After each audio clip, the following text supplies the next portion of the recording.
Hello guys, may bubuksan ako. In-order ko to, pero hindi ko na alam kung ano ang nasa loob nito. Oh. May in-order ako. Hulaan mo nga anak, ano ito? Oo, sa totoo, hindi ko na nga alam ito. Ano to? Ang isa dito parang, dalawa to sila guys, oh, ayan. Ano nga ito? Ano yan? Nalagyan ng cellphone? Damit? Ano ito? Ano naman bag? Plastic pala ito. Oh, may gagawin ka anak. Mayroon ka doon ikakabit. Ano pala ito guys? Lalagyan ng sa chimba. Yung lalagyan ng mga popper, asin. Ayan guys.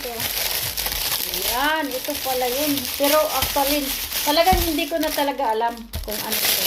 Ayan guys. Ay, plastic pala siya. Dagdag na.